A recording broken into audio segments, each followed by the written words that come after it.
역대상 11장부터 15장까지 오늘 같이 보겠습니다. 먼저 역대기 구조 한번 눈에 익히고 가시죠. 역대상은 이렇게 지난 시간에 우리 족보 공부했었고요. 그리고 10장이 이제 사울의 죽음이면 11장 이후부터는 다윗 이야기가 역대상까지 끝까지 갑니다. 그리고 역대하에서 1장부터 9장이 솔로몬이고, 그리고 10장 이후가 남유다 왕들의 이야기입니다. 그래서 다윗과 솔로몬의 비중을 보면 전체 역대상하가 65장인데 그 중에서 28장이 이 다윗과 솔로몬입니다. 비중이 거의 45%. 예, 그래서 역대기 저자가 다윗과 솔로몬이 주를 찾는 자의 모델로 쓰고 있음을 볼 수가 있습니다.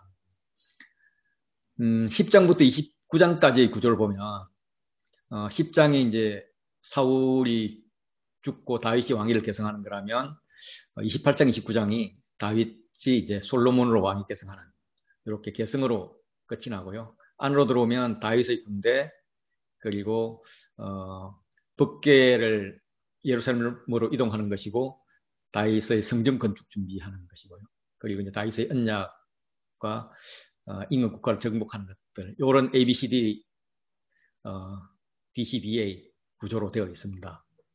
이 중에서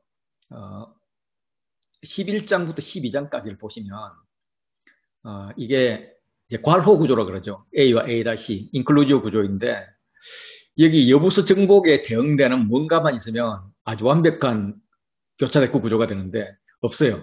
그래서 인클루지브 구조를 보고 그게 이제 헤브론에서 다윗의 등극식으로 이렇게 시작해서 끝이 나고, 중간에 여부서 정복이 있으면서 다윗의 용사들 이야기가 나와요. 그래서 이 다윗의 용사들이 헤브론에서 이야기이기 때문에 그냥 헤브론이라고 본다면 마지막도 헤브론에서 다윗의 용사들로 해서 대꾸가 되고, 그리고 시글락에 있을 때, 그리고 이제 요새에 있을 때, 요새에 있을 때는 사울을 피해 다닐 때고, 시글락에 있을 때는 피해도 안 되니까 가드 왕 아기스에게 도망가서 시글락을 불화받아서 거기서 살면서 용병 생활을 하던 그 시절입니다. 그래서 이 부분을 가지고 하나씩 살펴보도록 하겠습니다.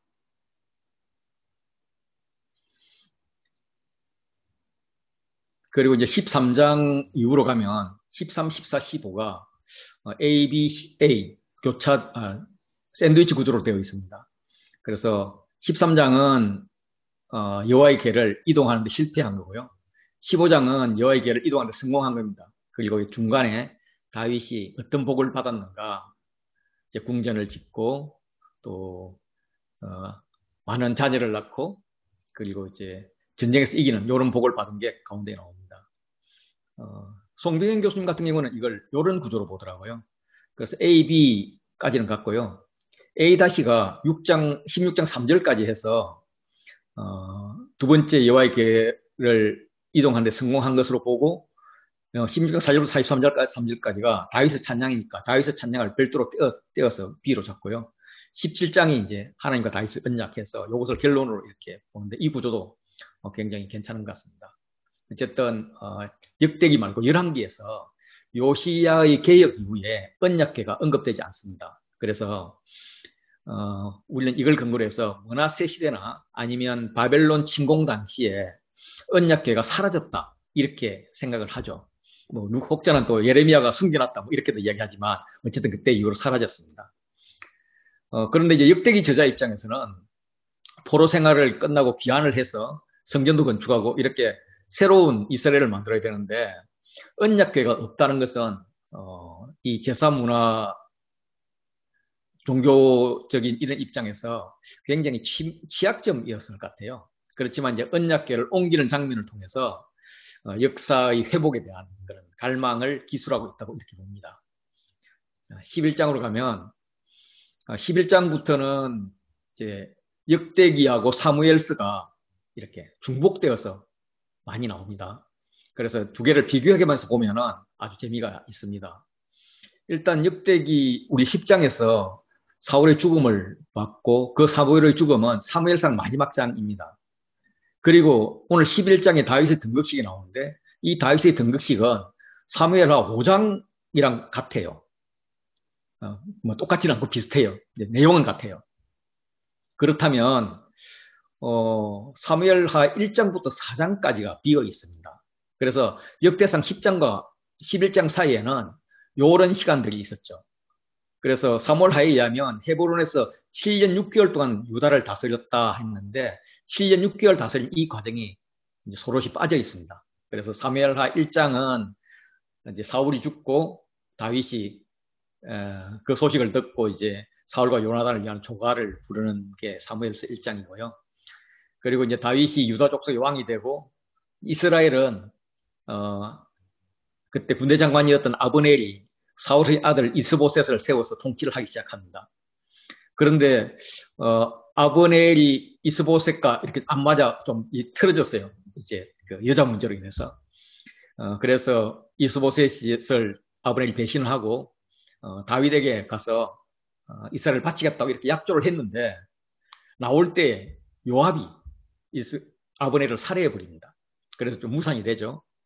그런데 또 그 이스보셋의 신하들이 바안하고 레갑이라는 자가 있는데 그가 이스보셋을 살해해가지고 이렇게 또 다윗에게 오는 이런 장면들이 있습니다. 결국 뭐 그들도 죽죠. 다윗이 죽이는데 어쨌든 이 10장과 11장 사이에는 7년 6개월이란 그런 세월이 흐르지만은 사무엘서는 나와 있지만 역대기는 아예 생략하고 있습니다. 그러면서 마치 이제 다윗 왕국이 이스라엘의 그 통일 왕국으로부터 출발하는 것 같이 그렇게 생각을 하게 했어요.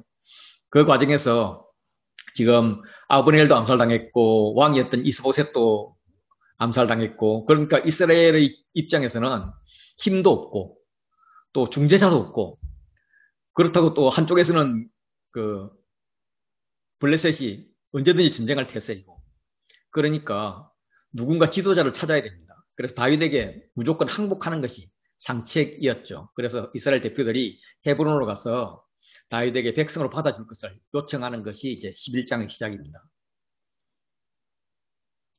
그들이 와가지고 헤브론에 모여서 다윗에게 화해를 요청하면서 그 명분을 어떻게 잡느냐면 우리는 왕의 가까운 혈족입니다 라고 이야기합니다. 이게 왕의 가까운 혈족입니다. 이걸 이제 직역하면 보소서 우리는 당신의 뼈와 살입니다. 이거든요. 뼈와 살 그러니까 창세기 생각나잖아요. 아담이 여자를 보고 너는 내 뼈 중에 뼈요 살 중에 살이라 뭐 이렇게 했던 그거랑 이제 같은 말이에요. 그래서 이거는 굉장히 아주 가까운 친족을 나타낼 때 사용하는 표현입니다. 그래서 두 나라가 그동안에 분리되어 있었지만 원래 우리는 이스라엘을 같은 피부치였습니다. 그래서 같은 피부치였기 때문에 다윗 당신은 이스라엘도 보호해줄 필요가 있습니다. 이렇게 이제 깡곡히 요청하는 거예요. 동시에 다윗을 이스라엘 왕이 될 자격이 있음을 인정합니다. 신명기 17장에서 이스라엘 왕의 조건은 이방인은 될 수 없어요. 그런데 다윗은 할머니가 모압 여인 루드였잖아요. 그리고 엄마도 뭐 정확히는 안 나와 있지만은 본부인이 아닌 것 같아요. 그럼 또 이분도 이방인 아닐까? 뭐 이런 생각이 들 정도예요. 그래서 그런 부분에 대해서 다윗은 굉장히 구설수에 많이 휩쓸렸을 것 같아요.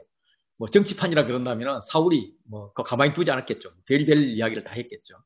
그런데 여기 와가지고 다윗 당신은 이스라엘로 그 룻도 편입이 되었고 그 위에도 다 편입이 되었기 때문에 라합도 사실 그렇잖아요. 편입이 되었기 때문에 확실한 이스라엘인으로서 그러니까 왕이 되는데 율법적인 하자가 없습니다. 라고 이제 공표하는 거예요. 예, 그게 이제 1번이고 두 번째는 전에 곧 사울이 왕 되었을 때도 이스라엘을 거느리고 출입하게 한 자가 왕입니다. 라고 이야기를 합니다. 출입하게 한 자는 군사적 지도자를 말하는 관용적 표현이에요. 그래서 무능했던 사울왕의 시절, 골리앗에 벌벌 떨었던 사울왕의 시절에 당신은 아주 유능한, 항상 승리하는 그런 장군이었습니다.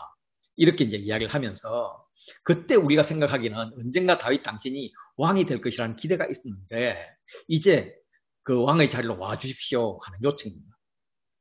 그리고 이제 세 번째로는 하나님 여호와께서도 뭐라고 했느냐면 다윗에게 내가 내 백성 이스라엘의 목자가 되며 내 백성 이스라엘의 주권자가 되리라 라고 말했다는 겁니다. 그렇게 하면서 하나님을 불러와서 당신이 왕이 되는데 이것은 여호와 하나님의 권위 아래서 되는 겁니다 하면서 하나님 권위까지 실어줘요. 사실 이렇게 예언이 기록된 것은 없어요. 지금 남아있지 않아요. 없는지도 몰라요. 그렇지만 이제 이 의미를 내포한 구절들은 있죠. 사울이 이제 말 안 듣고 제사 지내보려고 이러니까 사무엘이 가서 혼을 내죠. 지금은 왕의 나라가 길지 못할 것입니다. 여호와께서 왕에게 명령하신 바를 왕이 지키지 아니하였으므로 여호와께서 그의 마음에 맞는 사람을 구하여 여호와께서 그를 그의 백성 지도자로 삼으셨느니라 라고 이야기를 합니다. 그래서 너는 왕으로서 이제 끝이야. 다른 왕을 지금 세웠어. 그 왕이 누구냐? 그게 이제 뒤에 사무엘상 16장에 가면은 다윗을 기름 붓는 장면이 나오거든요. 그래 그런 것들을 합하면 하나님께서 이미 예언했다 이렇게 이제 볼 수도 있습니다. 그런데 여기서 이제 중요한 것은 목자라는 단어를 은근슬쩍 끼워 넣었어요. 목자라는 단어를. 사울은 목자 역할을 못했다는 거죠. 목자는 양을 치는 자, 양을 돌보는 자, 다시 말해 백성을 보호하는 자예요. 그런데 사울은 백성을 보호하지 못했다는 거예요. 그렇지만 당신은 와서 백성을 보호해 주십시오. 그러면 당신은 주권자가 될 것입니다. 주권자는 지명된 자, 왕으로 지명된 자입니다. 하나님께서 왕으로 선택한 자라는 거죠. 그래서 혈족으로 시작해서 목자 이야기를 하면서 당신은 주권자입니다. 이렇게 발전하면서 우리의 왕이 되어 주십시오. 이렇게 요구를 합니다. 그러면 이제 이스라엘은 어떤 대우를 받았느냐 하면은 11장 3절 보면 다윗이 그들과 여호와 앞에서 언약을 맺었다고 그래요. 그랬더니 그들이 다윗에게 기름 부어서 이스라엘 왕으로 삼았다라고 이야기를 합니다. 그런데 이 이스라엘에서 온 사절단들은 대표들은 원래 이스보셋을 지지했던 자들이거든요. 예, 그래서 지금 아마세도 죽고 이스보셋도 죽은 그 상황에서 자신들을 받아들이려고 읍소하는 것은 무조건 항복인데 다윗은 얼마든지 유리한 조건으로 그들을 받아들일 수가 있습니다. 정복군이 될 수가 있었죠. 그런데 여호와 앞에서 언약을 맺습니다. 예, 동등하게 보는 거죠. 왕과 백성의 언약을 맺는 거죠. 그리고 이스라엘의 장로가 다윗에게 기름 부어서 왕으로 삼는 겁니다. 그래서 이거에 대해서 저자는 어떻게 평가하느냐 하면 여호와께서 사무엘을 통하여 전하신 말씀대로 되었다라고 이야기합니다. 그래서 사무엘을 통해서 하나님 하신 말씀, 그 예언의 성취다 이런 거죠. 그래서 저자가 강조하는 것은 이 일은 단순히 유다가 강하고 다른 이스라엘 나머지 지파가 약해서 이렇게 합병된 그런 게 아니라 이미 하나님의 뜻인데 그 하나님 뜻이 이제서 성취되었다라고 이야기를 하는 거예요. 그래서 다윗은 하나님의 선택을 받은 왕이고 온 이스라엘의 지지를 받은 그런 왕이다라는 걸 강조하고 있습니다. 즉위식이 헤브론에서 거행이 되고 있어요. 헤브론은 상당히 의미가 있는 동네이죠. 그래서 헤브론은 이제 아브라함이 헤브론에 가가지고 거주했고요. 여호와를 위해서 제단을 쌓았다. 예배하기 시작했던 곳입니다. 그리고 사라도 거기서 장사되었고 아브라함도 장사되었고 이삭도 거기서 살았고요. 야곱과 레아도 거기서 장사되었던 것입니다. 이렇게 조상들이 살고 죽었던 곳에서 이 언약을 맺는다는 것은 아브라함이 하나님과 맺었던 그 언약의 연장선이다. 이런 의미를 가지는 거예요. 그래서 하나님께서 아브라함에게 주셨던 그 복, 그 언약이 다윗을 통해서 성취될 것이라는 걸 의미하고 있습니다. 하나님께서는 다윗에게 아들 주겠다 하고 그다음에 땅 이야기를 하면서 이 땅이 어디부터냐면 애굽강에서부터 큰 강 유브라데까지 주겠다 이렇게 이야기를 하는데 이 역대상 13장 5절에는 애굽의 시올 시내로부터 애굽강 근처죠. 애굽강의 이제 끝부분이니까 하마드기까지 하마드기는 유브라데강 가까이 있습니다. 이렇게 표현을 하고 있어요. 예. 그래서 지금 이 언약은 아브라함의 언약이 성취되는 것이다. 이런 이미지로 사용을 하고 있습니다. 그리고 이제 다윗이 이제 왕이 된 후에 그 왕이 되었으면 새 왕은 이제 나라를 이렇게 통일시키는 이런 능력, 통일했던 그런 이미지를 가져가고 또 나는 충분히 다스릴 수 있는 능력이 있어. 이런 능력을 보여줘야 됩니다. 그래서 이걸 상징하는 새 수도가 필요했는데 11장 4절에 보면 그들이 예루살렘 여부수로 갔는데 다윗이 시온 산성을 빼앗았다. 그래서 이게 다윗성이다. 이렇게 이야기를 합니다. 그래서 다윗은 자기의 능력을 상징하는 새 수도가 필요했고 또 통일을 상징하는 도시가 필요했는데 이스라엘에도 유다에도 지우치지 않은 위치의 성읍이 필요했고요. 또 내가 능력이 있어. 아무나 못하는 걸 내가 지금 했어. 이 말을 할 수 있는 곳으로 택한 것이 여부수 족속이 그동안 400년 동안 살아왔던 그런 다윗 그렇게 예루살렘 성이죠. 예루살렘 성을 택했습니다. 난공불락의 성읍이었잖아요. 예루살렘은 여호수아 때 한때 잠깐 정복은 했지만 완전히 그들을 내쫓지 못했습니다. 그래서 사사기에도 보면 오늘까지 예루살렘에 거주하니라 라고 이야기를 하고 여호수아에도 유다도 못 쫓아냈다 그렇게 이야기하고요. 이건 베냐민 이야기하죠. 그래서 예루살렘은 유다 지파와 베냐민 지파의 경계에 있었거든요. 그래서 400년 동안 여부수 족속의 상한 성이었는데 여기가 얼마나 난공불락이었는지 실제로 나중에 이제 이스라엘 유다의 성이 되었을 때도 또 바벨론이나 이런 아수르는 아예 점령을 못했죠. 아예 정복을 못했고요. 바벨론도 1년 반 걸쳐서 겨우 정복을 했고요. 뒤에 로마도 아예 성벽을 정복할 그런 작전을 세운 게 아니라 둘러싸가지고 굶겨 죽이는 작전을 해가지고 그렇게 자멸하게 하는 정책을 썼을 정도로 공격하기에는 굉장히 어려운 그런 난공불락의 도시였습니다. 그래서 이 성을 빼앗아가지고 다윗성이라고 불렀는데 새로운 왕국을 시작하면서 이 예루살렘을 새 도읍지로 선택함으로써 다윗은 왕의 능력을 보여줬고요.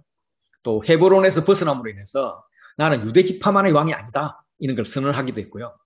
또 그 새로운 도시는 어느 도시도 이권이 없는 새로운 도시, 수도인 거죠. 그리고 그동안에 아무 지파에도 속하지 않았고요. 또 아브라함이 11조를 멜기세덱에게 드리는데 멜기세덱이 살렘 왕이거든요. 그래서 멜기세덱의 출신이 예루살렘이다. 그리고 이삭이 제물로 바치를 했던 모리아 산도 예루살렘에 있잖아요. 그리고 난공불락의 요새고 여호수아가 분배해 주었지만은 정복하지 못했던 민족의 수건 사업이었다. 이런 관점에서 상당히 의의가 있습니다. 어쨌든 이렇게 했더니 사무엘서의 저자나 역대상의 저자는 뭐라고 하느냐 하면 만군의 여호와께서 함께 계시니 다윗이 점점 강성하여 가니라 라고 평가를 합니다. 이렇게 다윗이 점점 강성해 가는 것은 다윗이 전쟁을 잘하기 때문이 아니라 요압과 같은 그런 충성스러운 부하들이 많이 있었기 때문이 아니라 모든 군사의 하나님이신 만군의 여호와가 함께 계시기 때문이다 라고 강조를 하고 있습니다. 4절로 넘어가면 5절로 4절부터는 이제 이렇게 사무엘하 5장 5절 6절 이렇게 비교가 되는데 이 두 개를 이제 보면은 서로 강조되거나 삭제된 부분들이 있습니다. 사실 여부스 사람이 사는 그 땅을 정복한 자는 요압이거든요. 요압이었고 나중에 성을 쌓은 자도 마지막에 요압이 했는데 이 성을 다윗 산성이라고 그렇게 부릅니다. 역대상에서는 요압의 업적을 아주 부각시키고 있어요. 그리고 사무엘하에서는 맹인과 다리 저는 자라도 너를 물리치리라 이렇게 하면서 너가 결코 들어오지 못하리라고 놀려요. 그래서 다윗이 아주 상처를 받았다는 거죠. 다리 저는 사람과 맹인을 치라 뭐 이렇게 했다 뭐 이런 이야기가 나오는데 이런 원색적으로 조롱한 이 부분은 이제 역대상에서 빼어버립니다. 그리고 왕권에 손상을 줄 수 있는 이런 사건들을 다 제해버리죠. 예를 들면 군사작전 같은 게 여기는 안 나오잖아요. 여기는 보면 다윗이 어, 이렇게 올라가서 온 주민들 같이 정복을 했는데 요압이 좀 뭔가를 업적을 많이 세웠다 이렇게 이야기하는데 여기는 어떻게 나오냐면 그들이 물 깃는 대로 올라가서 다시 말해서 예루살렘은 물이 없기 때문에 밖에서 샘에서 이렇게 샘을 옮겨야 됐거든요. 그게 이제 땅굴 비슷하게 물론 히스기야 때 완성이 되었지만 그 전에도 그게 좀 있었을 거라고요. 거기를 따라 들어가 가지고 기습해서 정복을 했다. 이런 군사작전이 있는데 이런 군사작전도 아예 떼어버려요. 결국 이제 온 이스라엘과 더불어서 빼앗았다. 그래서 통일된 하나의 이스라엘을 강조하고 있습니다. 그래서 이제 그렇게 정복한 데에 대해서 다윗에게 있는 용사의 우두머리 이야기들이 나오는데 그 우두머리들이 뭘 했느냐 하면 온 이스라엘과 더불어 다윗을 힘껏 도와서 나라를 얻게 하고 그를 왕으로 삼았다는 거예요. 그 이유는 뭐냐면 여호와께서 이스라엘 대하여 이르신 말씀 때문이라는 겁니다. 그들의 뜻대로 아니면 다윗이 뭐 힘이 있어서 그렇게 한 게 아니라 따라간 게 아니라 하나님의 말씀을 따라서 다윗을 도왔다라고 이야기를 하죠. 그래서 사울왕은 힘센 사들을 모았잖아요. 예, 그와는 질적으로 다른 왕이다라는 것을 이야기를 하고 있습니다. 그래서 이게 이제 11장 1절부터 온 이스라엘이 나와요. 온 이스라엘, 온 이스라엘, 온 이스라엘 이렇게 세 번 나오고요. 거기에 따라서 바로 이어지는 게 여호와께서도 말씀하셨다 하면 여호와께서 이렇게 나와요. 그래서 이게 AB 구조로 이어지고 있는데 여기서 온 이스라엘 부분만 빼버리면은 여호와께서 왕에게 말씀하셨고요. 여호와께서 이스라엘에 대해서 말씀하셨고요. 그리고 가운데 여호와께서 함께 계셨다 하는 요걸 가지고 ABA 구조가 돼요. 그래서 여호와의 말씀대로 전하신 말씀대로 되었고 그들도 여호와의 말씀대로 다윗의 용사가 되었는데 이것은 여호와께서 함께 계셨기 때문이다 라고 강조를 하고 있는 겁니다. 그래서 다윗이 왕으로 세워진 것은 여호와의 말씀, 여호와의 약속에 의해서 계획된 것이었고 이거는 여호와께서 함께 계심으로써 실행될 수 있었다라고 이야기를 하고 있습니다. 그래서 다윗의 용사 이야기로 11장 11절을 내서 운을 띄운 다음에 첫째 세용사 이야기를 하고 둘째 세용사 이야기를 하고요. 그리고 이 가운데에 30명 중에서 우두머리 세용사와 다윗과의 그 신뢰관계를 이야기를 해요. 그럼 요걸 먼저 보면 세용사라고 이야기하면서 야소보암 도도의 아들 엘르아살 2명밖에 안 나와요. 이제 사무엘 하에서는 요셉, 마세벳, 엘르아살, 삼마 3명이 나오고요. 대상에서는 요 2명밖에 안 나오는데 엘르아살과 엘르아살은 같은 사람인데 나머지는 달라요. 그래서 야소보암과 요셉, 마세벳은 같은 사람의 다른 이름일 거다 이렇게 추정을 하고요. 삼마는 왜 뺐는지 몰라요. 그래서 서기관이 이렇게 필사하다가 실수로 한 게 아닌가 이런 생각도 하고요. 저는 이제 일부러 빠뜨렸다 이런 생각을 해요. 그래서 일부러 생략함으로써 우리 조상 아니면 내가 좋아하는 누굴 거야 라고 생각을 하면서 자기 나름대로의 자부심을 가지게 하려는 그런 의미로 볼 수가 있습니다. 물론 이제 요압이 아닐까 이런 생각을 할 수가 있죠. 요압은 워낙 뛰어났으니까. 그런데 요압의 문제는 힘이 너무 세가지고 다윗 말을 잘 안 들었죠. 말썽을 많이 피웠죠. 그리고 말년에는 솔로몬을 세우는 게 아니라 여호야다를 왕으로 세우려다가 죽었다. 그런 면에서 배제되었다. 이렇게 볼 수도 있고 또 하나는 요압은 뭐 아무도 건드릴 수 없는 명실상부한 군사령관이었기 때문에 세용사 이렇게 부르면 안 된다. 이런 관점에서 뺐을 수도 있습니다. 어쨌든 좌우자 요압의 이름이 안 나와요. 그 형제들 이름은 다 나오는데 여기서 이제 도도의 아들 엘르아살이 나오는데요. 엘르아살은 어떤 사람이냐면 사무엘서에 의하면 그가 손이 피곤하여 거의 손이 칼에 붓기까지 블레셋 사람을 쳤다. 그러니까 얼마나 칼을 가지고 많이 썼든지 그게 손하고 칼하고 붙어서 막 그렇게 손에서 피가 날 정도로 그렇게 싸웠다. 이런 표현을 쓰고 있습니다.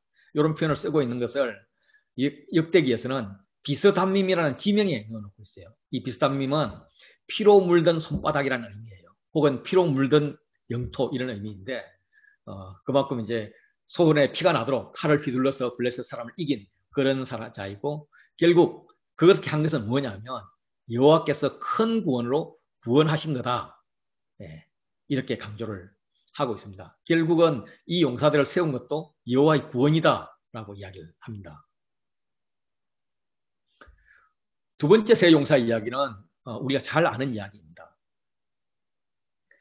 이거는 아마 다윗이 온 이스라엘 왕이 되기 전의 일로 보입니다. 그래서 그때 다윗과 용사들이 어떤 신뢰를 쌓아왔는지를 보여주는 건데 세 용사가 누군지 또 실제로 어디서 일어난 건지 장소도 정확하지 않습니다. 15절에서는 다윗이 아둘람 굴에 있었어요. 그리고 블레셋 군대는 이 예루살렘에서 나오는 르바임 골짜기에 있었대요. 그래서 이 거리가 한 30km 가까이 돼요. 그리고 두 번째 16절에서는 뭐라고 하냐면 다윗이 산성에 있었대요. 산성은 뭐 아둘람 산성도 될 수 있지만 사실은 예루살렘에 있는 산성이거든요.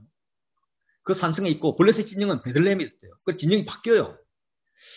그렇다면은 이게 좀 이상하다. 서로 그 산성이 아둘람에 있는 산성이라 하더라도 베들레헴과 아둘람은 한 22km쯤 되거든요. 그러면 요즘 뭐 대포가 있고 그러면 22km를 두고 이렇게 대치를 할 수 있지만 옛날 같으면 화살 뭐 쏘아봤자 뭐 몇 미터 날아가지도 않고 다 이제 6탄전 됐을 텐데 그러면 뭐 한 500m나 1km 정도 간격을 두고 이렇게 대치를 해야 되는데 이게 대처 관계가 아닌 거예요.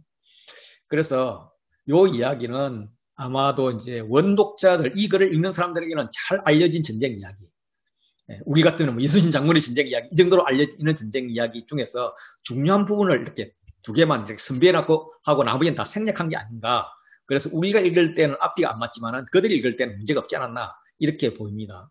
그래서 15절에서는 다윗이 사울을 피해 살 때, 그때 이야기이고, 16절은 다윗이 왕이 된 직후에 블레셋이 공격에 왔을 때, 이때 상황으로 그렇게 보입니다. 그래서 역대기는 이 두 개 상황을 이렇게 묻고 나머지를 생략해버리고 이야기를 전개하고 있는 것 같습니다. 우리 관점은 되게 이상하죠. 그렇지만 그들의 문학에서는 이상한 게 아니었죠. 그렇게 이런 문학 기법을 쓴 이유는 뭐냐면 요 ABA 구조를 만들기 위해서 썼다 이렇게 보여집니다. 이것을 강조하는 거죠. 다윗과 용사들이 어떤 신뢰관계가 있었느냐 이걸 보는 거죠. 그 이야기는 뭐 우리가 잘 아는 다윗이 이제 고향 베들레헴 성문 곁에 우물이 있는데 블레셋이 그걸 정복하고 있었습니다. 다윗이 고향에 대한 그리움, 안타까움, 그것 때문에 혼자 말을 했죠.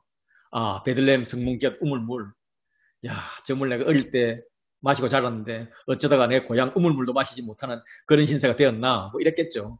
아니면 뭐 성문 앞 우물 곁에서 있는 보리 맞진 않지만 이런 뭐 비슷한 노래를 했을 것 같습니다. 성경에 의하면 베들레헴 성문 곁 우물물을 누가 내게 마시고 할꼬 했다는 거예요. 그랬더니 이들 세 용사가 죽음을 무릅쓰고 적진으로 들어가서 물을 떠와서 다윗에게 바쳤습니다. 다윗이 이걸 참아 마시지 못하죠. 뭐 속으로 이렇게 이야기 안 했겠어요. 이 물을 베들레헴에서 길어왔다고? 내가 그냥 혼자 탄식하는 소리를 듣고 그랬다고? 너희 셋이 목숨 걸고? 막 이렇게 정말 이 의의도 없으면서 한쪽에 너무나 고마우면서 그렇다고 고마움도 말할 수 없는 그런 정도의 그 감격. 그 감격 아래서 내가 차마 이 물을 마실 수가 없다. 내가 어떻게 너희 피를 마시겠냐. 그러면서 하나님께 드리면서 하나님 이 물은 물이 아니라 생명도 돌보지 않는 이 충성 사람들의 피입니다. 내가 어찌 마실 자격이 있겠습니까? 이거는 하나님 당신께서 드십시오. 이렇게 피를 여호와께 드렸던 이런 상황인 것 같습니다. 그러면서 뭐 많은 이야기, 많은 감동적인 그런 순간들이 있었겠죠. 그래서 저는 내 개인적인 만족이나 욕심을 채우기 위해서 이 형제들의 목숨을 위험하게 하는 일을 다시는 하지 않을 것을 명시합니다.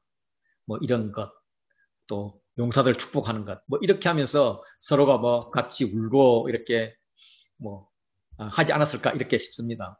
세용사도 자신들을 알아주는 그들을 보면서 정말 제대로 그 물을 드릴 수 있으면 좋겠는데 뭐 이런 생각을 했겠죠. 여기서 이제 우리가 짚고 넘어갈 것은 만약에 다윗이 이 물을 마셨다면 그들은 주종 관계에서 벗어나지 못했을 것입니다. 그 용사들은 정말 주인에게 충성하는 그런 용사였을 거고 다윗은 그 용사들을 칭찬함으로써 자기에게 더 측근으로 만드는 이런 관계에 지나지 않았을 것 같아요. 그런데 마시지 않음으로써 야 너는 나의 동력자야. 우리는 거룩한 동맹관계에 있는 거야. 우리는 한 몸이야. 한 몸의 한 지체야. 너가 죽으면 나도 죽는 거야. 이런 관계가 되어서 공동체로서의 결석이 아주 단단해졌을 거로 그렇게 보여집니다. 그리고 이어지는 이제 셋째 용사, 둘째 용사, 세 용사인데 첫 번째 보다는 못했다고 그러지만은 또 세 용사를 이야기합니다. 그때 세 용사 이야기할 때도 두 명밖에 이야기를 안 해요. 배경구절인 사무엘 하에서도 두 명밖에 이야기를 하지 않습니다.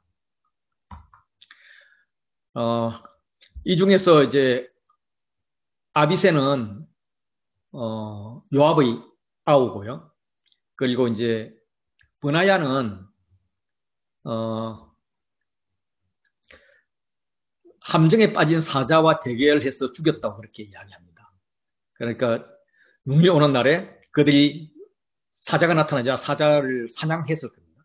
그래서 아주 용감하게 사자를 함정으로 빠뜨렸을 것이고 그 함정에 빠진 사자와 하고 대결해서 이겼다. 예. 그리고 또 재밌는 것은 키가 5규빗이나 되는 그런 거인족을 막대기 하나 가지고 가서 그의 무기인 창을 빼앗고 죽였다. 예, 이렇게 용감했다고 이야기해요. 그렇다면 이제 다윗 한번 보세요. 다윗이 골리앗과 싸울 때 막대기와 물맷돌 5개 가지고 가서 물맷돌로 그를 쓰러뜨리고 가가지고 그 골리앗의 칼을 빼서 죽이잖아요. 스토리가 똑같잖아요. 예. 그 정도로 다윗의 버금가는 그런 다윗의 분신과 같은 그런 장군이었다. 그래서 그가 다윗의 시위대장, 요즘 말로는 경호대장이 된 것이죠. 그리고 이제 요 세 용사 끝나고 나서는 또 군사 중에 큰 용사는 하면서 31명을 언급을 하고요. 요건 이제 사무엘 하에도 같이 있는 것이고. 그리고 41장 하반절부터는 알레의 아들 사박하면서 16명을 언급을 해요. 요거는 사무엘 하에는 없는 거예요. 여기서 좀 주의 깊게 볼 인물은 길로 사람 아히도벨의 아들 엘리암이 사무엘 하에는 있어요. 그런데 역대기에서는 빼버렸어요. 왜 빼버렸을까? 이 사람이 누군데? 아히도벨은 누구냐면 다윗의 모사였다가 압살롬 반역 때 압살롬 편이 됐어요. 다윗을 막 죽이고 싶은 자였죠. 원래는 친구였는데. 그래서 다윗을 죽이려는 그 작전을 이렇게 무효하기 위해서 다윗이 오랜 친구였던 후세를 그쪽으로 아예 비순하는 척 해라 하고 보내죠. 그래서 후세가 전략을 써서 아이도벨의 작전을 못 쓰게 해가지고 이제 압살롬이 지잖아요. 그래서 그 자기 작전이 안 되니까 그는 고향에 가서 스스로 목숨을 끊은 자인데 그의 아들 엘리암 이야기가 사무엘 하에는 나오는데 역사상에는 빠져요. 그런데 그 엘리암이 누구냐면 바셋바의 아버지예요. 그러면 바셋바 그러니까 이 아이도벨은 바셋바의 할아버지가 됩니다. 그래서 어떤 학자들은 바셋바를 다윗이 보이는 곳에서 목욕시키고 이러면서 같이 이렇게 다윗이 취하게 계략을 세운 자가 아마도 아이도벨일지도 모르겠다. 이런 말까지도 해요. 그 정도로 전략가였어요. 그런데 그가 왜 갑자기 자기 손녀가 왕비로 있는데 그 왕비로 삼은 다윗을 버리고 압살롬으로 가가지고 다윗을 죽이려고 했는지 우리가 모르는 내막이 있는 것 같아요. 어쨌든 엘리암이 기록이 안 된 것은 엘리암도 아버지와 같은 길을 갔기 때문에 왕후의 아버지임에도 불구하고 여기서 빼놓은 것 같습니다. 그런데 다윗의 업무에 의해서 죽은 바셋바의 남편인 우리아는 빼놓지 않아요. 그대로 있어요.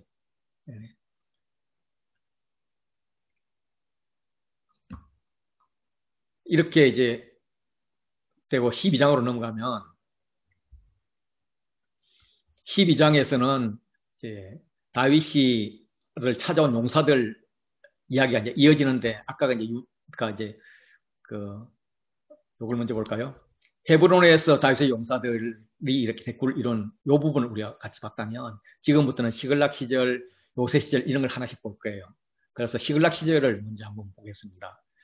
시글락은 다윗이 이제 원래 이제 사울을 피해서 도망 다니면서 그 요새들로 막 옮겼단 말이에요. 그때도 이제 많은 사람들로부터 지지를 받았죠. 그래서 초기 아둘람 굴에 있을 때는 그때도 보면 뭐 환난 당한 자, 빚진 모든 자, 마음이 원통한 자 이들이 모였는데 그들이 400명이었다고요. 그리고 그가 아기스에게로 건너간 카드왕 아기스에게로 건너갔을 때에도 600명이었거든요. 이렇게 이제 많은 사람들이 모여졌는데 이 시글락은 어디냐 하면 다윗이 아기스에게 이렇게 갔을 때에 아기스에 지금 빌부터 살다가 서로가 불편하니까 나에게 성을 하나 주십시오. 거기서 살면서 충성하겠습니다. 이렇게 했더니 시글락을 줬어요. 그래서 다윗은 시글락에 숨어 있었는데 그때 이제 도운 사람들이 있었다는 거예요. 그 도운 사람들이 누구냐 하면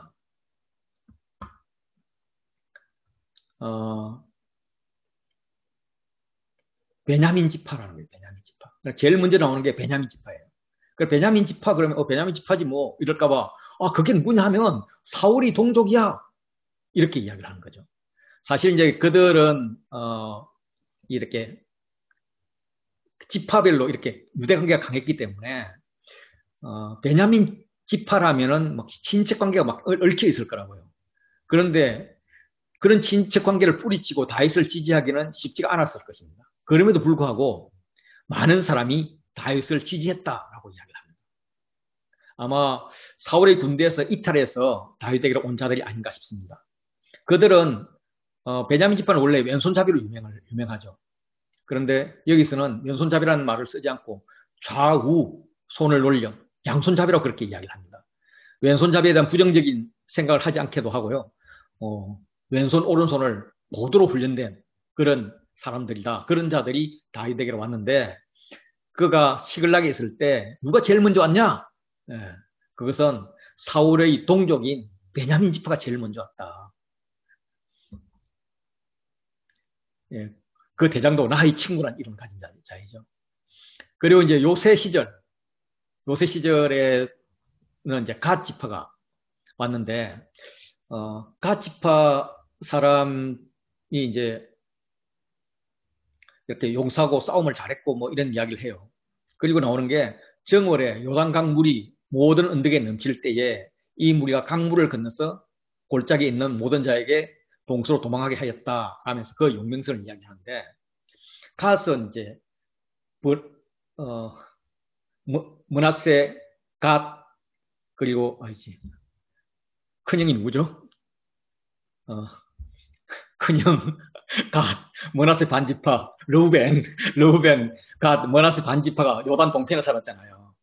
요단 동편에서 서편에 있는 사람들을 도와서 전쟁을 하려 그러면 요단강을 건너와야 된단 말이에요. 그런데 요단강이 정월이면은 우리나라로는 한 3월 정도 되는데 이때는 이제 헐몬산에 그 눈이 녹아가지고 그 눈이 녹아서 요단강이 범람을 해요. 언덕을 이렇게 넘치는 거예요. 그러면 그거는 눈이 녹은 물이니까 굉장히 차겠죠. 그동안에는 흐르지 않던 곳 와디니까 그것을 흐르니까 뭐 범람해갖고 물살이 되게 셀 거라고요. 그것을 그 살을 애는 듯한 그런 물, 막 쏜살같이 흐르는 그런 물을 통과해가지고 강물을 건너서 와가지고 이렇게 적을 공격한 이렇게 유명한 용감한 자들이다. 그들은 다 용사고 싸움이 익숙하고 방패 창을 능히 잘 쓰는 자다. 얼굴이 얼마나 무시무시하게 생겼는지 사자 같았다. 되게 빨랐다. 그래서 그들은 백부장, 천부장급 지휘관이었다. 일당대 일당천이었다. 막 이렇게 수식하고 있습니다. 이런 자들이 와서 도왔다라는 거예요. 뭐 뻥이 좀 있겠죠. 뻥이 좀 있지만 이렇게 훌륭한 장군들은 다 다윗에게 왔다라고 이야기를 하는 겁니다. 그리고 이제 또 요새 시절에 베냐민과 유다 지파가 왔는데 이 베냐민 또 오니까 불안하잖아요. 유다 지파는 원래 그 누구야 다윗 편이어야 되는데 그들에게도 왔는데 그가 오니까 다윗이 귀순자인지 아니면 간첩인지 그러니까 적인지 아군인지 모르잖아요. 몰라가지고 그들에게 묻습니다. 만약에 평화의 사람으로 나를 돕고자 한다면 우리 스스로 마음이 하나가 될 것이다. 우리는 마음으로 연합해서 아주 단단한 결속관계가 될 것이고 나는 너희를 끝까지 보호할 것이다. 그런데 만일 속여서 나를 대적에게 넘기고자 한다면 내가 너 마음을 알 수 없으니까 그때는 하나님께서 징계하실 거다.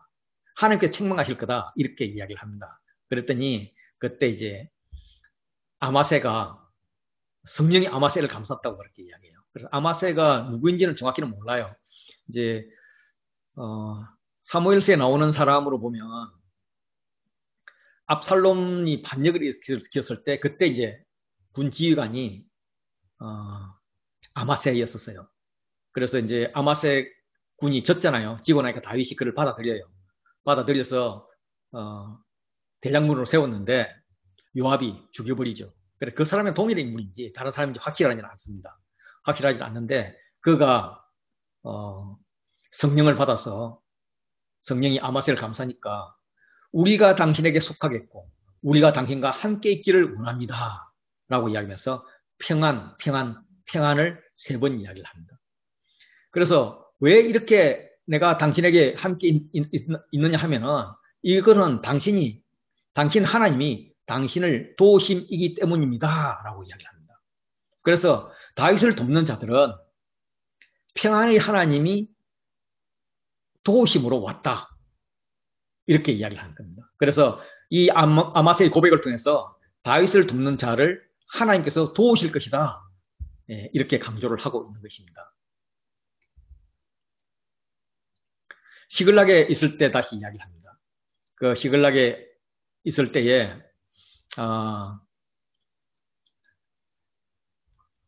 므낫세 지파에서 2사람이 다 다윗에게 돌아왔는데 다윗 등이 블레셋 사람을 돕지 못하였다. 뭐 좀 헷갈리는 이런 말이 나와요. 이제 이거는 다윗이 이제 그 사울을 죽일 수 있었는데 2번 살려주잖아요. 그렇게 살려주고 나서 이스라엘로 아기스에게 가요. 그럼 아기스가 거의 용병으로 이제 삼죠. 용병으로 삼았는데 그러면서 이제 그에게 시글락을 하살을 했고 그는 시글락에 살면서 1년 4개월 동안 살았어요. 살면서 거술, 기르스, 아말렉 이런 이방족들을 진멸을 했어요. 완전히 한 번 죽이면 다 죽여버려가지고 소문이 안 나게 했어요. 그러면서도 그 아기스에게는 유다 지역에 그러니까 내게 금방 이런 데를 쳤다 이렇게 둘러대면서 아기스 입장에서는 제가 이제는 다시는 유대로 돌아가지 못할 거야 이런 생각을 하게 했습니다. 그런데 그때 이제 블레셋이 이스라엘과 싸우려고 군대를 모았는데 그때 이제 다윗이 싸움을 잘하니까 아기스가 당신이 내 앞에 와서 선봉대에 서라 이렇게 이야기를 했습니다. 이제 다윗으로서는 굉장한 위기죠. 자기가 이스라엘을 쳐야 하는 그런 이제 위기에 처한 거예요. 그런데 다행히 블레셋 방백들이 다윗이랑 같이 못 갑니다. 저랑 같이 가면은 이렇게 된 거죠. 블레셋 사람들의 방백이 서로 의논하고 보내면 이러기를 그가 그 이왕 사울에게로 돌아가리니 우리의 머리가 위태할까 하노라. 제 배신 때릴 거예요. 이러면서 전쟁 같이 못하겠다 하는 바람에 할 수 없이 시글락으로 돌아가게 돼요. 그래서 이제 큰 소리 치면서 나 하고 싶은데 나를 그렇게 못 믿는단 말이야. 이러면서 돌아가는 거죠. 그 상황입니다. 그 상황인데 가봤더니 아말렉이 남은 가족들을 다 잡아가 버렸어요. 다윗의 아내들도 잡아갔어요. 그랬더니 그때 돌아온 군사들이 다윗을 막 죽이려고 하는 거예요. 다윗으로 볼 때는 가장 어려울 때였습니다. 자기를 따르던 그 위아의 사람들이 이제 자기를 돌로 쳐서 죽이려고 이야기를 합니다. 그때 이 므낫세 지파 사람들이 와가지고 다윗을 도와 도둑대를 쳤다라고 이야기를 합니다. 그때 다윗을 도왔던 사람들, 그래서 아말렉을 쳐서 승리했던 사람들이 므낫세 지파 사람들이다라고 이야기합니다. 이들은 돌아왔다고 이야기해요. 돌아왔다는 것은 이탈했다, 탈영했다 이런 말이에요. 그래서 아마 사울의 군대에서 계속 탈영들이 생겼던 것 같고 결과적으로 다윗의 군대가 강성을 했고 이 돕다는 모티브가 계속 사용되면서 하나님은 다윗이 블레셋을 돕지 못하도록 그렇게 도우셨고 이후 머나세 지파가 합류해서 다윗을 도와서 도둑질을 쳤고 그때 날마다 사람들이 다윗을 도와서 돕고자 왔다. 뭐 이런 말을 합니다. 그래서 다윗의 군대는 하나님 군대같이 되었는데 그것은 하나님이 도왔기 때문이다. 이렇게 결론을 내려요.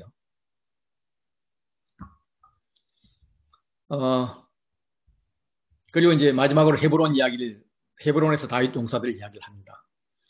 다윗에게 12지파 사람들이 다 모였다고 이야기를 하면서 14지파 이야기를 해요. 14지파는 문에서 지파를 둘로 동서로 나누고 레이지파까지 합해서 14지파가 되는 겁니다. 그래서 이 레이지파에서 돌아온 이 대사장 계보들, 여호야다, 사독 집안이 모두 왔는데 제사장들은 다윗을 절대적으로 지지했다. 이걸 알 수가 있고요.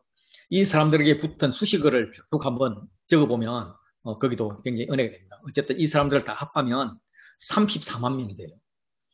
출애굽 때 군인이 60만 명이라는 것을 생각하면 엄청난 수가 다윗에게 몰려든 거죠. 그들이 헤브론에서 등극식을 합니다. 그래서 11장에 시작했던 것이 이제 12장에서 등극식으로 이제 마무리하는 인클루지오 구조인데 그들은 이미 식물들을 준비했고 많은 음식을 가져왔고 그 안에 기쁨이 있었습니다. 그래서 잔치에서 풍족했고 음식이 풍족했고 기쁨이 있었다는 것은 천국 잔치인 거죠. 그래서 기쁨은 이후에 반복적으로 언급됩니다. 나중에 레위 성가대원들이 노래할 때 언약궤를 메워올 때 성전 봉헌식에서 또 나중에 성전 보수공사할 때 히스기야 계획에서 계속 기쁨의 모티브를 사용을 해요. 그러면서 이렇게 인클루지브 구조를 쓰는 것은 다윗 왕이 타당하다는 타당성을 강조하고 있는 겁니다. 13장으로 넘어가면 다윗이 이제 법궤를 옮기려고 모든 지휘관과 더불어 의논을 합니다. 그러면서 온 이스라엘을 모이게 하고 그들에게 우리 하나님 궤를 우리에게로 옮겨오자라고 건의를 합니다. 그렇게 했더니 회중들이 이제 반응이 있겠죠. 그때 이제 그들에게 계속 우리라는 단어를 강조하면서 우리 뭐 이렇게 강조하면서 하나됨을 굉장히 강조하고 있습니다. 그러면서 이제 왕으로서는 사실 명령만 하면 되는데 지휘관과 의논했다. 그리고 너희들에게 동의를 구한다. 너희가 하나님 백성으로서 하나님 뜻을 한번 구해봐라. 이렇게 이야기하는 성인 절차를 거치는 하나님의 성인을 회중들을 통해서 거치는 이런 동력의 관계. 이게 이루어지는 거죠. 그래서 그가 마지막에 사울과 어떻게 차별화를 하느냐 하면 사울 때는 우리가 궤 앞에서 묻지 않았다. 사울은 사실 구하다, 묻다 이런 의미를 가진 그런 이름인데 막상 하나님께 묻지 않았다는 거죠. 그래서 이제는 하나님께 묻자라고 이야기합니다. 10장에서도 사울이 죽은 이유가 뭐냐? 그거는 여호와께 묻지 않았다. 묻지 않고 오히려 신접한 자에게 물었다. 그렇게 이야기를 하죠. 우리는 이제 하나님께 묻자라고 이야기합니다. 그러면서 이제 언약궤를 가져오자고 그러는데 그 언약궤가 어디 있느냐 하면 기랏 여리알림에 있는 거죠. 법궤가 기랏 여리알림에 있는데 이 기랏 여리알림은 예루살렘에서 그렇게 멀지가 않습니다. 다시 말해서 유다 땅이에요. 유다 땅. 그래서 그냥 이제는 이스라엘 통일되었지만 유다 땅이 있으니까 자기 땅에 있으니까 그냥 내버려둬도 상관이 없어요. 그런데 구태 그걸 예루살렘으로 가져오고자 하는 것은 법궤를 우리 것으로 만들자. 하나님께 더 가까이 나아가자. 이런 제안입니다. 그래서 언약궤는 시내산에서 만들어서 출발을 해가지고 여리고를 정복을 했죠. 여리고를 정복하자마자 세겜으로 가서 여기서 이제 그 언약갱신을 하고 나서 실로에서 머물렀습니다. 그러면서 이제 전쟁 때마다 따라다니다가 이제 에베네셀에 가가지고 전쟁에 패하면서 그 블레셋에게 빼앗겼죠. 그 이후에 하나님께서 다곤 신전에서 막 해코지를 하니까 그 다음에 전염병이 돌려하니까 막 옮겨서 베스메스까지 오고 마지막에 기란 여라임까지 왔죠. 이제 요 기란 여라임에 있는 것을 지금 가져오고 싶은 겁니다. 여기에 대해서 백성의 반응은 백성의 눈이 이 일을 좋게 여깁니다. 그러면서 온 회중이라는 단어가 나와요. 지금 많은 백성이 이 일을 찬성을 했고 온 회중이 그대로 행하기로 결정한 것은 다윗이 자신의 정치적 입지를 굳히기 위해서 법궤를 옮겨오는 게 아니라 백성들의 동의하에서 하나님의 뜻을 알기 위해서 하나님의 뜻을 알기 때문에 가져왔다라고 지금 이야기하고 있는 겁니다. 이 회중은 이집트를 떠나기 위해서 준비했던 6월절, 첫 6월절에 회중이라는 단어가 처음 등장합니다. 출애굽기 12장 3절에요. 그 후에 그들이 언약궤를 메고 이동을 했고요. 언약궤를 따라 이동을 했죠. 하면서 회중이 하나님을 원망했습니다. 그래서 우여곡절 끝에 가나안으로 들어갔는데 궤는 블레셋에서 빼앗겼던 거죠. 그리고 이제 이게 우여곡절 끝에 기란 여름이 왔는데 이제 온 회중이 다시 언약궤를 이동하는데 부름을 받은 것입니다. 그때 이제 온 회중을 모으는데 그 회중을 모으는 이스라엘 범위를 어떻게 잡느냐 하면 아까도 이제 제가 다윗 언약과 같이 이야기를 했는데 아브라함 언약과 같이 이야기를 했는데 애굽의 시올 시내에서부터 하마드기까지입니다. 시올 시내는 이집트의 요 삼각주 오른쪽 끝부분이고요. 하맛은 사실은 유브라데 강에서 뭐 좀 떨어져 있지만 유브라데 강 근처라고 이렇게 보시면 됩니다. 아수르 경계선인 거죠. 예, 그래서 유브라데 강의 지류인 오렌테스 강 요 쪽입니다. 그래서 이제 이게 역대상이나 그 창세기의 영역이 같다 보고요. 이거는 요수아에 보면 요수아에서도 애굽 앞 시올 시내에서부터 하마까지 이렇게 이야기를 하고 있습니다. 그래서 창세기 그다음에 모세를 통한 하나님의 그 주실 땅 요거는 일치를 하는 거죠. 나중에 솔로몬이 성전을 봉헌할 때 그때 기도할 때도 보통 이스라엘 전체 이야기하면 다한에서 브엘세바까지 이렇게 이야기하잖아요. 그런데 그때도 솔로몬이 하맛 어기부터 애국강까지 이렇게 표현을 합니다. 예.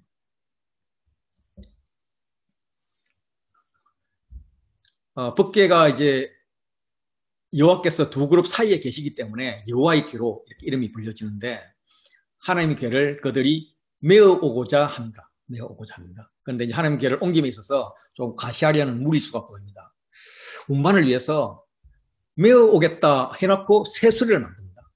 그리고 이제 거기서 막 사람들을 동원해가지고 끼놀며 노래하고 뭐 악기도 동원하고 인간이 할 수 있는 최선의 노력을 합니다. 결정적으로는 하나님께 묻기 위해서 법궤를 가져온다 해놓고 하나님께 묻지도 않습니다. 그래서 하나님께 묻지 않았다는 말은 하나님 주신 율법도 검토하지 않았다 이렇게 보는 겁니다. 결과는 하나님 명령을 어기게 되는 거죠. 그래서 언약궤를 수레에 싣고 오는 건데 이 수레에 싣고 오는 것은 블레셋 사람들이 언약궤를 에글론에서 베세메스로 이제 가져올 때 그때 소가 끄는 수레에 태워 오잖아요. 그렇게 이방인들이 하는 방법을 그대로 쓰는 거예요. 그래서 이게 이제 맞지 않는 거죠. 언약궤는 레위인들 어깨에 메어져 옮겨져야 됐습니다. 신명기 10장 8절에 보면 레위 지파를 구별해서 언약궤를 매게 하였습니다. 그런데 그 레위 지파 중에서도 왜 해야 되느냐 하면 민수기에 보면 고아스의 자손들이 와서 메어라고 이야기를 합니다. 예, 그럼에도 불구하고 수레에 태워옴으로써 인간의 의지를 강조하면서 하나님의 말씀을 멸시하는 거죠. 하나님의 말씀을 멸시하는 것은 이스라엘이 망한 이유입니다. 예, 그래서 하나님께서는 이스라엘의 멸망을 방지하기 위해서 계속 경고를 주시는 거죠. 정말 지금 다윗은 하나님 입장에서 굉장히 기특한 일을 하지만 하나님께 더 가까이 가겠다 법궤를 가져오지만 이런 기특한 일에도 경고를 주시는 겁니다. 그래서 경고를 주는 게 기도원 타작마당에 이르렀을 때 소들이 뜁니다. 그 소들이 뛰면 이거 어떤 거야? 다시 한 번 더 점검을 해야 되는데 급한 김에 그냥 우사가 손을 펴서 궤를 붙들죠. 그러니까 하나님께서 진노하여서 치십니다. 우사의 몸을 찢으십니다. 언약궤를 여호와의 방법이 아닌 사람의 방법으로 옮기는 일에 성공을 했다면 이스라엘은 언약궤를 옮기는 데 있어서 새로운 전통이 만들어지게 됩니다. 이걸 이제 하나님께서 그만두지 않으신 거죠. 그래서 기존 타작마당, 사무엘하에서 낙원 타작마당으로 나와요. 거기서 소들이 뛰었고 언약궤가 흔들렸습니다. 위치는 어딘지 잘 몰라요. 그래서 그게 흔들리니까 우사가 손을 펴서 궤를 붙듭니다. 이제 손을 편다. 이 말은 하나님이 능력을 나타냈을 때 그때 손을 폈다. 하나님께 손을 펴셨다. 이렇게 하고요. 또 하나는 사람이 하나님께 기도할 때 손을 펴서 기도한다. 이렇게 하는 겁니다. 그런데 지금은 손을 폈는데 기도하는 게 아니고요. 감히 자신의 능력으로 하나님 귀가 넘어지는 것을 붙잡아 주는 거예요. 네. 또 궤를 만지는 거예요. 성물을 만지는 것은 엄격히 금지되어 있습니다. 그 성물 중에서도 지성소에 들어가는 하나님 계신다는 그런 거룩한 언약궤를 만진다는 것은 말이 안 되는 거죠. 이게 이제 그들이 평소 하나님의 귀를 대하는 태도였는지 모릅니다. 그들은 언약궤를 20년 동안 모셨거든요. 20년 동안. 그래서 그들이 이제 뭐 언약궤를 그냥 한쪽 부스에 처박아 놨었는지 아니면 매일 닦고 쓸고 청소했는지 그건 우리가 잘 모르지만 어쨌든 하나님의 언약궤로 인해서 은혜 받은 것이 아니라 자신들이 궤를 돌본다. 이런 마음이 있었던 것 같아요. 그래서 이 세수레를 몰면서 하나님과의 친밀감은 있었지만 그 친밀감이 율법을 아는 상황의 친밀감이 아니라 그냥 말씀을 모르는 그런 친밀감이어서 하나님을 경홀히 여길 위험이 있었던 거죠. 어릴 때 생각을 해보면 이렇게 막 할아버지가 손주 귀엽다 그러면 얘가 막 수염도 잡아당기고 어떨 때 막 뺨도 때리고 그러잖아요, 실제로. 그러면 할아버지는 그거 뺨 맞고 막 하고 좋아하시잖아요. 좋아하는데 그게 평소에는 이렇게 허허하고 넘어갈 수 있지만 공식적인 자리에서 손님들도 같이 있을 그때에도 애가 그렇게 막 한다면 그냥 넘어가면 안 되죠. 그러니까 이제 우사나 다윗이 당황하는 거죠. 아니 하나님 그동안 우리가 수없이 괴를 붙잡았고 술에 실을 때도 붙잡았고 그런데 하나님께서는 그동안 오히려 복을 주셨으면서 갑자기 왜 이러세요? 이제 이런 반응이 나오는 거죠. 그러면 하나님의 입장에서는 그동안 참았던 거지. 왜 이러니? 지금도 참을 수 있지만 많은 사람들에게 특히 다윗에게 하나님과의 친밀함이 하나님을 함부로 대하면 아니다 라는 것을 가르치고 싶다는 이런 마음인 것 같습니다. 그래서 하나님은 진노하셔서 우사의 몸을 찢으면서 그 곳 이름을 베레스 우사라고 이야기합니다. 베레스란 말이 찢다 이런 뜻이죠. 그런데 베레스 그러면 또 생각나는 게 베레스 계보 그렇게 유다가 다말을 통해서 나온 쌍둥이 아들 중에 하나가 베레스거든요. 그 베레스가 헤스론을 낳고 헤스론은 라함을 낳고 아미나답, 나손, 살몬은 보아스를 낳고 보아스는 오벳을 낳고 오벳은 이새를 낳고 이새는 다윗을 낳은. 예, 그러니까 다시 말해서 다윗의 가문 할아버지 이름이 찢다예요. 찢다. 찢다의 자손이 하나님 궤를 옮기려다가 우사가 찢어지는 그런 장면을 본 겁니다. 찢다의 자손 때문에 우사가 찢어진 거예요. 그러니까 다윗이 어떻게 해요? 노해요. 다윗이 노하여. 예. 이제 가랑치 않죠. 막, 죽으리, 너가 노해! 뭐 이런 거죠. 그런데 다윗의 입장에서는, 항변할 수가 있죠. 나는 복을 기대했습니다. 최선을 다해서 수레를 만들고, 찬양대 박수부대 동원했습니다. 수레가 흔들릴까봐 우사가 몸을 날려서 붙들었는데, 진노라뇨. 우사를 찢어서 베레스 가문을 이 찢임의 가문이라고 이렇게 욕보이다뇨.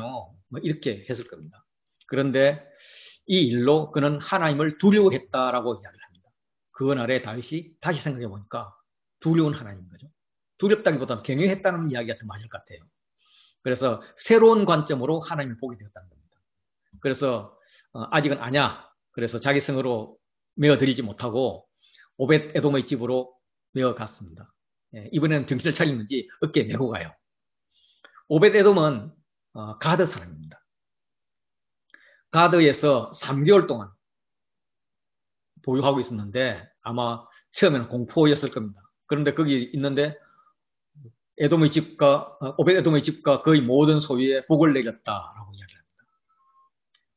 나중에 이제 15장에 보면 성전 찬양대와 문지기 명단이 나옵니다. 그래서 이걸 근거로 해서 그는 이제 가드 사람이 아니라 가드에 살고 있는 레위인이었다라고 주장을 하고 그거는 상당히 일리가 있습니다. 그래서 이게 막 오벳 에돔이 여러 번 나오는데 이게 동명이인지 뭐 아예 또 동인인지 이건 좀 막 헷갈려요. 모르지만 어쨌든 레위인일 가능성이 있고요. 일단 그는 오벳 에돔이 이제 집에서 있었기 때문에 오벳 에돔의 집이 하나님을 보관한 하나님이 계신 성전이었던 거죠. 그래서 성전에서 오벳 에돔은 문지기직을 3개월 동안 성실히 수행을 한 거죠. 그 하나님의 궤가 다윗의 장막으로 옮겨졌을 때는 또 거기서 그 하나님의 집에서 그가 거처를 같이 옮겨서 문지기 역할을 한 겁니다. 그 결과 오벳 에돔과 그의 형제 68명과 여두둔의 아들 오벳 에돔과 호사를 문지기로 삼았는데 이들의 자손들이 다 능력이 있고 직무를 잘하는 자였다. 그가 60명이나 되었다. 이러면서 마치 구레네 시몬이 예수님의 십자가를 졌다가 그 자녀들 알렉산더 루프가 복을 받았듯이 그런 복을 받았다라고 이야기를 합니다. 역대상으로 14장으로 가면 14장은 이렇게 ABA 구조로 되어 있어요. ABA 구조로 되어 있는데 조금 전에 우리가 했던 게 여호와의 궤를 이동하는데 실패했던 것이고요. 14장은 다윗이 이제 복을 받는 장면입니다. 예, 궁도 만들어지고요. 아들도 많이 낳고요. 전쟁에 승리합니다. 그리고 이제 궤 이동을 성공하는 건데 실제로 이제 여호와의 궤를 이동을 실패하고 3개월 동안 오벳 에돔의 집에 있다가 궤 이동을 성공하거든요. 그러면 지금 이제 시간이 어떻게 되느냐면 다윗이 3개월 동안에 궁도 짓고 전쟁 2번이나 해서 승리하고 이렇게 되는 거예요. 그래서 3개월 동안 이게 불가능하잖아요. 불가능하니까 이거는 시간대 배열이 아니다. 이걸 알 수가 있는 거죠. 그래서 사무엘서에 보면 요게 순서가 바뀌었어요. 요게 먼저 나와요.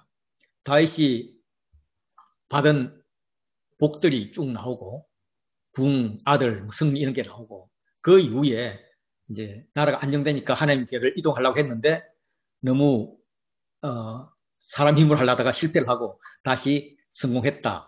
이렇게 보는 거죠. 순서상으로는 요게 맞다. 요게 맞는데 왜 역대기 저자는 사무엘서보다 아마도 뒤에 써졌을 텐데 구태에 이렇게 시간 순서를 바뀌어서 이렇게 했느냐 하는 것은 ABA 구조를 통해서 요 B를 강조하기 위해서 그랬다라고 이제 봅니다. 어쨌든 두로왕 히람이 다윗이 왕되었음을 알고 다윗에게 사신들과 백향목과 석수와 목수를 보내서 궁전을 건축하게 합니다. 두로는 지중해 무역권을 상권을 쥐고 있는 아주 강대국입니다. 그 강대국이 다윗과 무역을 타고자 하는 겁니다. 잘 보이는 거죠. 그만큼 다윗을 이제 높이 보고 미래를 보는 거죠. 그러니까 다윗도 이게 웬일이야? 그러면서 내가 진짜 이스라엘 전체의 왕이 맞구나 라는 걸 깨달았고요. 이스라엘 왕일 뿐만 아니라 우리 이 나라가 하나님께서 이 나라를 높이셨구나 하는 걸 알았다는 거죠. 자기 나라의 위상이 높아졌던 것을 이제 꿈을 통해서 알았고, 그리고 이제 아내들을 맞이해서 자식을 많이 낳습니다. 사무엘서는 아들 11명, 12에 3명 무질하잖아요. 그런데 역대기에서는 12명이 나오고요. 다말까지, 딸까지 덤으로 나옵니다. 그래서 역대기 신학, 뭐 다른 신학도 마찬가지죠. 아들, 딸이 많다는 것은 하나님께 복을 받은 증거이고 강성해지고 있다는 말이에요. 강성해지고 있다는 말인데 그만큼 다윗이 지금 강성해지고 있다는 거고요. 요 이름들이 많이 나오는데 13개 이름이 나오는데 이거 이후에 나오는 이름은 솔로몬이 유일합니다. 다시 말해서 다윗에게 준 복, 다윗에게 준 강성함은 솔로몬으로 이어지고 있다. 이런 말이죠. 그리고 이제 전쟁 이야기를 잠깐 하겠습니다. 다윗이 기름 부음을 받고 왕이 되었다는 소식을 블레셋이 들었습니다. 같은 소식을 듣고 두로는 화친을 위해서 사신과 공무를 보냈는데 블레셋은 군사를 보내서 쳐들어왔습니다. 과거에 다윗이 신세를 졌기 때문에 서로 이렇게 잘 해보자 이게 충분히 가능할 텐데 이제 이렇게 한 이유는 아마 다윗이 더 크기 전에 씨를 자르려고 한 것 같아요. 다윗은 사울 때문에 블레셋으로 도망가서 시글락을 하사받고 그 가드 왕 아기스의 용병이 되었거든요. 그 이후에 헤브론에서 왕이 되었지만 그때도 아마 계속 조공을 바쳤을 거예요. 그래서 가드 입장에서는 가드 왕 그 블레셋 입장에서는 얘는 내 봉신이야 이렇게 했고 다윗은 야 내가 지금 주기를 준다마는 니네들 두고 보자 뭐 이렇게 했을 것 같아요. 그런데 이제 이스라엘 전체의 왕이 되었어요. 그렇게 이스라엘은 이미 블레셋과 대치한 나라였고요. 다윗이 이스라엘 장군이었을 때 그때의 위상을 알기 때문에 다윗이 나라를 정비하기 전에 공격을 해서 봉신으로 만들든지 아니면 더 큰 것을 견제하자 하고 이제 왔어요. 다윗을 차지러 왔다. 잡겠다는 이야기죠. 다윗이 대항하여 나갑니다. 그런데 블레셋이 이미 르바임 골짜기로 쳐들어왔다는 겁니다. 쳐들어왔다는 이 이야기는 기습했다. 대응도 하기 전에 기습했다는 거예요. 그래서 다윗은 다윗 궁전이 이렇게 있으면 요 아래 요새로 내려왔습니다. 지금 여기서 요새로 내려온 거예요. 이들은 르바임 골짜기를 차지하고 있었죠. 그래서 이때 이제 다윗이 하나님께 묻습니다. 블레셋 사람을 치러 올라갈까요? 하고 묻습니다. 아니 골짜기로 하는데 왜 올라가지? 뭐 이런 생각이 좀 들죠. 예, 그런데 이제 그거는 아마 아직 예루살렘에 법궤가 옮겨지지 않았기 때문에 법궤가 있는 지역이 기란예루살렘이 더 높은 쪽으로 봐가지고 올라갔다 이렇게 표현을 한 것 같아요. 그랬더니 하나님께서 올라가라 라고 이야기를 합니다. 그래서 이들을 다 쳐부수죠. 다윗은 하나님이 물을 쪼갠같이 내 손으로 대적을 흩으셨다 이렇게 고백을 해요. 예, 여호와의 전쟁이었다는 거죠. 물을 쪼갠.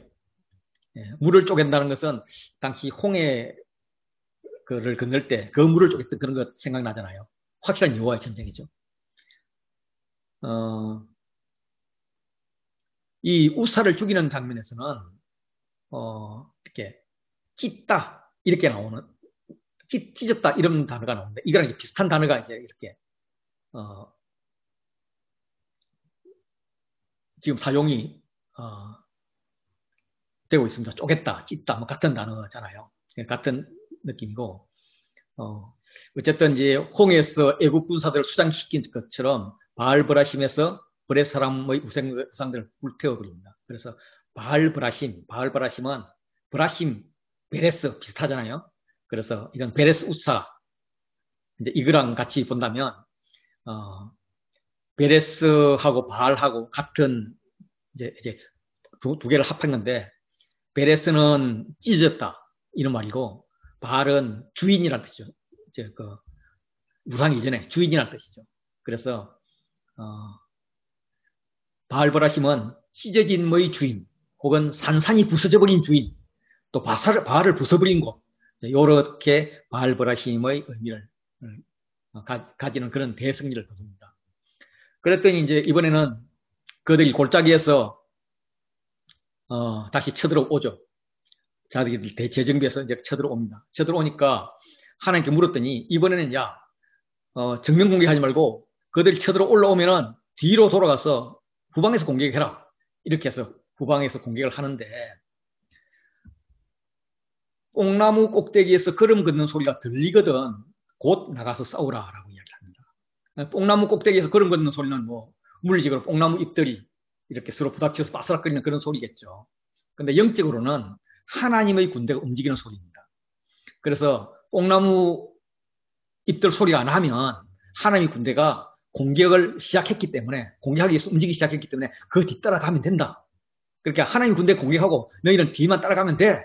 해서 그 뒤따라가서 그들을 위쪽으로 쫓아내죠. 쫓아서 기브온과 게셀까지 이렇게 쳐부쉈다. 그렇게 이야기합니다. 그랬더니 다윗의 명성이 온 세상에 퍼졌습니다.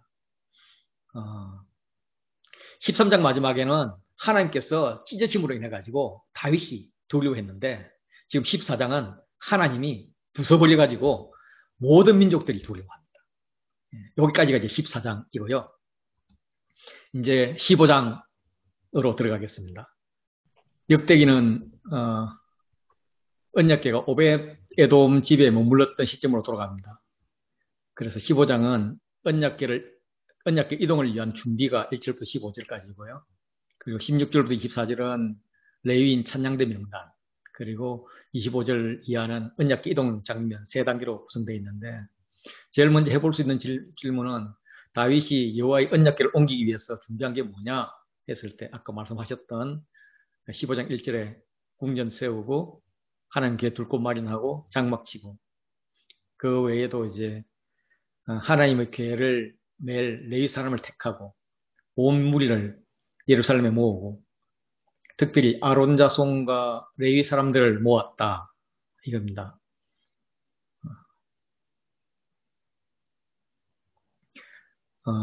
성막은 뭐 아직 기본에 있죠. 밖에는 이제 오베옷 에돔 집에 이제 3개월 있었는데, 예, 장막도 지금 준비하고 있는데, 이것도 뭐 이미 1차 때 만들어진 걸로 그렇게 보여집니다. 다윗이 이렇게 사람들을 모은 것은 여호와의 궤를 다윗 장막으로 메어 올리고자 하는 거죠. 여호와의 궤를 멜 수 있는 자가 누구인가? 거기에 대해서는 레위 사람 외에는 여호와의 궤를 멜 수 없다 라면서 이제 규정을 명확히 하죠. 지난번 우사가 찢어진 그 사고가 단순한 사고가 아니었다라는 걸 밝히는 거죠. 예, 그래서 여호와께서 레위인들을 택해서 여호와의 궤를 메고 영원히 그를 섬기게 하셨기 때문에 레위 사람 외에는 하나님 궤를 멜 수 없다라는 겁니다. 그래서 여호와의 궤를 맨다는 게 반복됩니다. 지금 제가 표에 나와 있는 것 같이 10번 반복이 됩니다. 그렇게 이렇게 10번 여호와의 궤를 메었다라는 표현을 하면서 지난번에 무엇이 잘못되었는지, 이제는 어떻게 해야 되는지를 강조하고 있습니다. 모았다 하는 것을 가지고 정리를 해보면, 예루살렘으로 온 무리를 모으고 아론 자손과 레위 사람을 모았다 하면 그 사이에 여호와의 궤를 마련할 곳으로 메어 올리고자 해서 모았다 하는 이 ABA 구조가 됩니다. 그래서 다윗이 사람들을 모은 이유는 여호와의 궤를 다윗 장막으로 메어 올리고자 함입니다.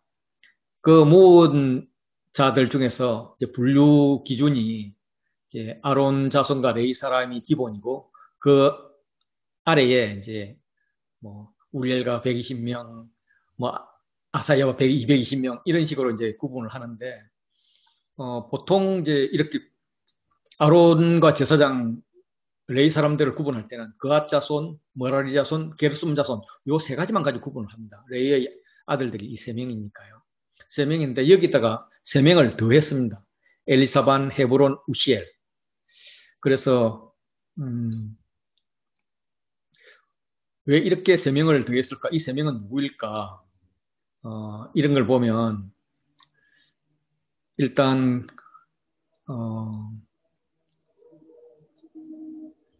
여기서 이제 이 사람들은 이제 족보를 따져보면 6장 2절에 그아스의 아들들은 아므람과 아살과 헤브론과 우시엘이요, 이걸 볼 때 헤브론과 우시엘은 그아스의 아들입니다. 그아스의 아들이고, 우시엘의 아들 엘리사반 이렇게 나옵니다. 그럼 우시엘의 아들이 엘리사반인 거죠. 그럼 그아스의 손자입니다. 다시 말해서 그앗 가문, 그아스의 아들과 손자들로 구성된 자들을 그앗 가문 외에 별도로 이렇게 분류를 뒀습니다. 그앗이 그만큼 중요하다는 이야기죠. 그래서 6명의 대표자로 만듭니다.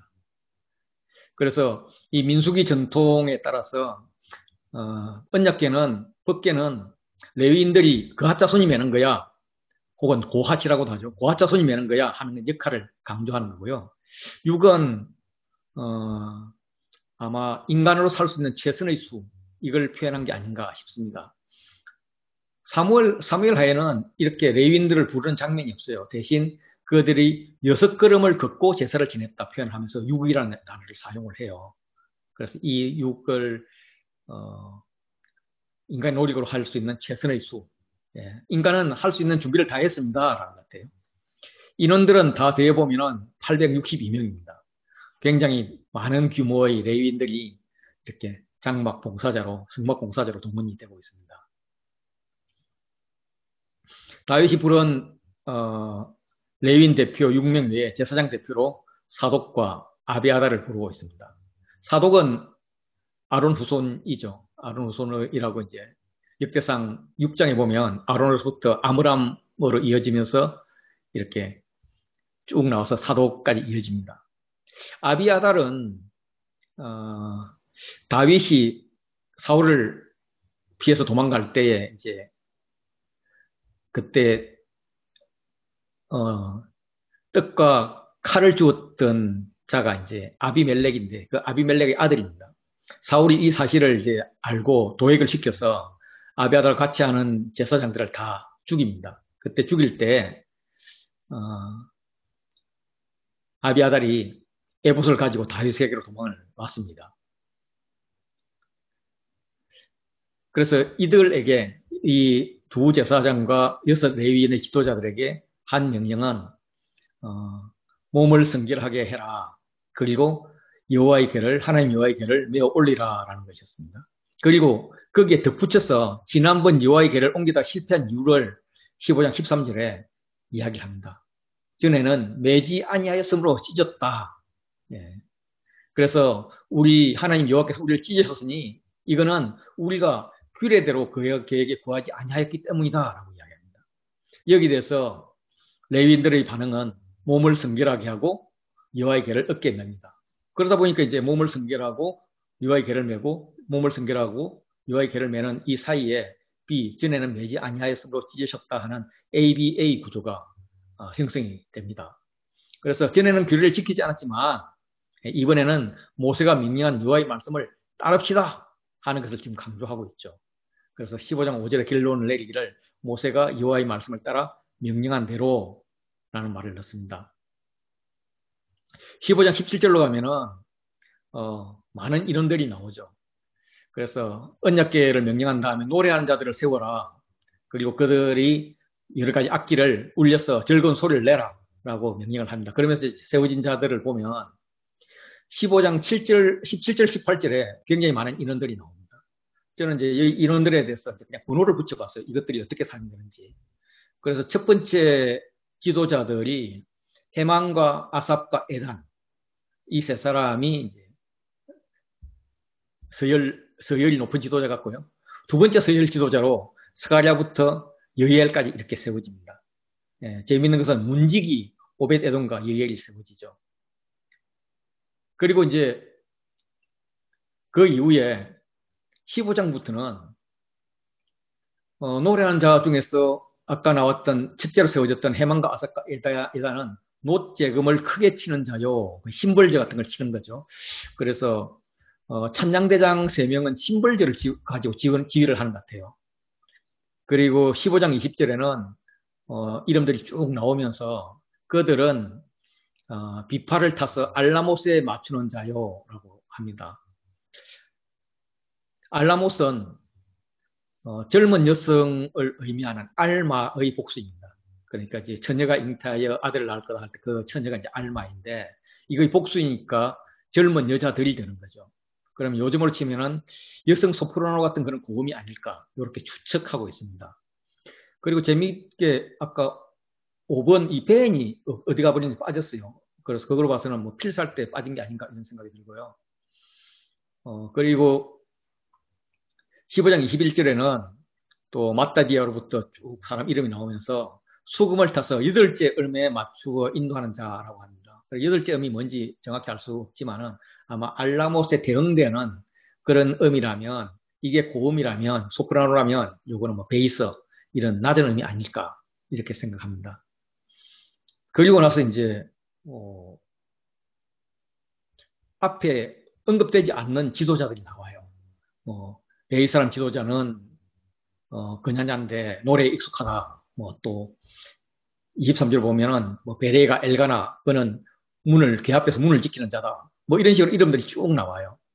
그 이름들을 쭉 나오는 걸 보면 문을 지키는 자가 2번 나오면서 그리고 하나님 궤 앞에서 나팔을 부는 자가 가운데 들어와요. 이것도 뭔가 의미가 있는 것 같은데 정확히는 뭔지 모르겠습니다. 어쨌든 앞에서 나왔던 명단 앞에서 나왔던 것을 명단으로 보고 뒤에서 본 것을 임무로 보는 해석은, 왜냐면 뒤에는 이제 임무들이 나와 있으니까 그건 좀 무리가 있을 수 있는 게, 두 번째는 밴도 빠져 있고 수금 연주자로 아샤샤, 뭐 또 그나야, 또 문을 지키는 자들이 많게는 4명, 적게는 2명, 많게는 3명, 적게는 2명이 앞에 없던, 오벳 에돔 외에는 다른 이름들이 이렇게 있고요. 나팔 부는 자 7명이 추가가 되어 있어요. 그래서 이게 앞에는 명단이고 뒤에는 임무다, 이렇게 보는 것도 있지만, 이제 또 다른 학자들은 이렇게 봐요. 찬양의 그 경우에 따라서 앞에는 1조, 두 번째는 2조. 그 2조는 물론 이제 기존에 양쪽 다 뛰는 사람들이 대부분이지만 추가된다, 이런 의미로 1부 찬양대, 2부 찬양대, 이런 조직으로 보기도 합니다. 여기서 눈에 띄는 인물은 아삽이고요. 또 문지기 오벳 에돔입니다. 아삽은 뭐 시편들에서 시를 많이 쓴 사람이니까 찬양대에서 예언하고 찬양하는 자로 보여지고, 오벳 에돔은 그동안에 하나님의 궤를 보관했던 자입니다. 또 문지기자 수금 타는 자로 그렇게 등장하는데, 물론 이제 동명이인일 수도 있죠. 그런데 이제 동명이인이 아니라고 볼 수도 있습니다. 그리고 이제 7명의 제사장들이 나팔을 불게 하고 오벳 에돔이 문을 지키는 자로 그렇게 세워집니다. 그래, 법궤를 옮겨놓는 것하고 문을 지키는 게 무슨 관계가 있을까? 뭐 잘 모르죠. 그런데 아마 법궤가 이렇게 움직일 때는 법궤 행차하신다라든지 뭐 이런 식으로 그 소리치는 자, 이런 역할이 아닌가, 뭐 이런 생각이 듭니다. 어쨌든 오벳 에돔이 재미있게 나오고 문을 지키는 자 사이에 나팔 부는 자가 나오는 것도 재미가 있었습니다. 예, 그리고 이것이 이제 즐거움이 있는 그런 잔치라고 아까도 말씀하셨는데, 다윗 장막을 옮긴 게 이제 굉장히 큰 잔치였죠. 레위인들이 여호와의 언약궤를 메고 노래하는 자들이 앞뒤로 포진하고 다윗과 이스라엘 장로들, 천부장들이 함께했습니다. 하나님께서는 이제 레위인들이 언약궤를 메고 가는 걸 허용하셨죠. 이걸 하나님 도우셨다고 표현을 합니다. 사무엘에서는 6걸음 가메로 표현을 하면서 하나님의 눈치를 살폈다는 분위기로 이렇게 나오는데, 여기서는 감사의 무리가 제사를 드렸다라고 합니다. 하나님 궤를 어깨에 메고 갔으면 언약궤를 옮기는 게 사실은 사람이 하나님을 도와서 어깨에 메는 건데, 역대기 저자는 하나님께서 도우셨다라고 이야기를 하고 있습니다. 이 하나님께서 도우셨다는 것은 이런 교차대구 구조에서 중심에 들어가 있습니다. 그래서 하나님 궤가 올려져 가면서 하나님이 도우셨고, 레위 찬양대 찬양을 하고 궤를 옮길 준비, 궤가 옮겨지는 이런 상태로 이야기를 합니다. 하나님이 함께 계신 곳, 하나님께서 도우시는 곳, 그곳에는 즐거움, 기쁨이 자연스럽게 나타납니다. 그래서 언약궤가 이동하는 장면에서 즐거움이라는 단어가 여러 번 사용이 됩니다. 15장 16절에 즐거운 소리를 크게 내어라, 25절에도 여호와의 언약궤를 즐거이 메고 하면서 즐거움이 들어오고요. 이 단어는 이제 온 이스라엘이 다윗을 왕으로 삼기 위해서 모였을 때 이스라엘 가운데 기쁨이 있었다, 즐거움이 있었다라고 표현을 합니다. 그래서 이 다윗을 왕으로 세우는 게 첫 번째 기쁨이었다면, 이제 언약궤를 모시는 것이 두 번째 기쁨이다, 이렇게 두 번째 기쁨의 길을 내딛는 것입니다. 그리고 이제 그 다음 기쁨을 나오는 것은 역대상 29장에 다윗이 성전 건축을 위해서 제물을 드릴 때에 백성들이 자원하여서 드리면서 기뻐했고, 다윗 왕도 심히 기뻐했고, 또 기도하면서 정직을 기뻐하는 줄, 하나님께서 정직을 기뻐하는 줄 내가 압니다. 이 모든 것을 즐거이 드렸습니다. 심히 기쁩니다. 막 이렇게 고백합니다. 이 날에 무리가 크게 기뻐했다라고 표현을 합니다. 그래서 하나님이 계신 곳에 기쁨이 있는 그런 상황이고요. 하나님의 궤를 옮기는데 다윗과 레위인들의 복장이 어땠느냐 보면, 레위인들은 세마포와 겉옷을 입었습니다. 다윗은 배 에봇을, 세마포 외에도 배 에봇을 입었죠. 그런데 이 배 에봇은 대제사장이 입는 거죠. 다윗이 대제사장 겸 왕의 역할을 하고 있는 것 같습니다. 그래서 대제사장 역할을 하면서 이제 왕과 대제사장 역할을 하면서 이게 메시아의 모델을 이렇게 제시하고 있는 것 같은데 나중에 이제 16장에 보면 16장 2절에 다윗이 번제와 화목제를 드리기를 마치고 여호와의 이름으로 백성에게 축복합니다. 마치 대제사장이 대속죄일에 지성소에 들어가서 속죄를 마치고 나오면서 그때에 하나님께 이제 께서 속죄해 주셨어 하면서 백성들을 향해서 이제 축복하는 이런 장면을 연상하게 됩니다. 그래서 확실히 대제사장의 역할을 하고 있는 것 같아요.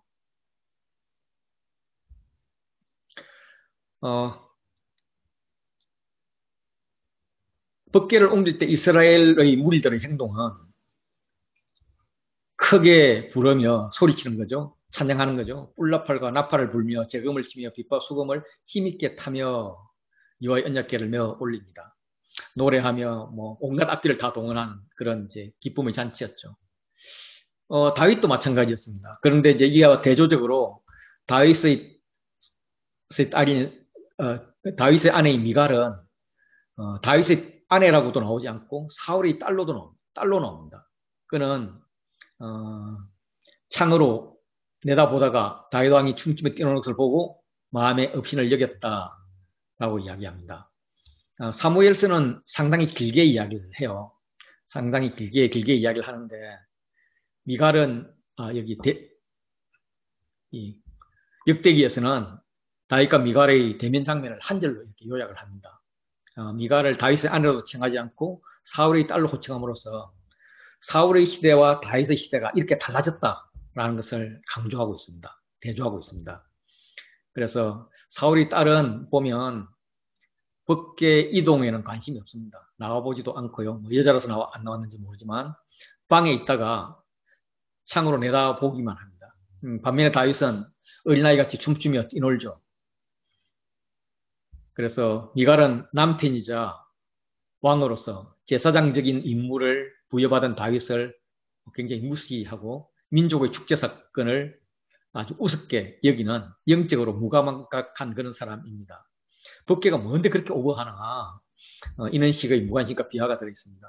사무엘서에서는 다윗의 하체가 보이도록 채신머리 잡게 행동했음을 비꼬는데 여기서는 이거보다 상당히 더 심각하게 비꼬는 것 같습니다. 저는 이거 하면서 레윈이 하나님 궤를 어깨에 메고 갔는데 실상은 내가 하나님을 업고 가는 것 같은데 레윈이 하나님을 업고 가는 것 같은데 하나님께서는 내가 너를 업고 가는 거야. 내가 너를 도우는 거야. 라고 말씀을 하십니다. 그래서 내 생각은 내가 봤는데 레윈이 도왔는데 하나님은 하나님이 도왔다고 이야기합니다. 그럼 내 생각과 하나님의 생각이 틀릴 때는 하나님의 생각이 당연히 맞는 거죠. 그래서 하나님 나를 도우셨다면 나는 감사를 해야죠. 그게 내가 어떤 봉사라는 이름으로 사역이라는 이름으로 할 때마다 내가 뭔가를 한 것 같은데 그런 느낌이 들 때마다 하나님께서 내가 너를 도왔어 라고 하는 음성을 듣게 됩니다. 그래서 이런 일을 즐거이 할 수밖에 없고 즐거이 노래할 수밖에 없고 막 이렇게 크게 막 비명지르듯 소리 지르면서 이렇게 몸으로 또 다윗같이 춤추며 불쩍불쩍 이런 것을 표현해야 될 것 같습니다. 저는 원래 그런 사람이 아니었는데 요즘은 언제부턴가는 저도 잘 뛰고 잘 노는데 요즘은 코로나라 가지고 좀 어렵습니다. 그건 못해서 좀 그런데요. 다음에 한번 뛸 기회가 같이 있으면 좋겠습니다. 다음에 또 기회가 되면 제가 왜 이렇게 찬양하면서 뛸 수밖에 없었나 하는 것을 한번 말씀드리면 좋겠습니다. 이렇게 해서 역대기 15장까지 마치고 다음 주는 16장부터 20장까지 하겠습니다.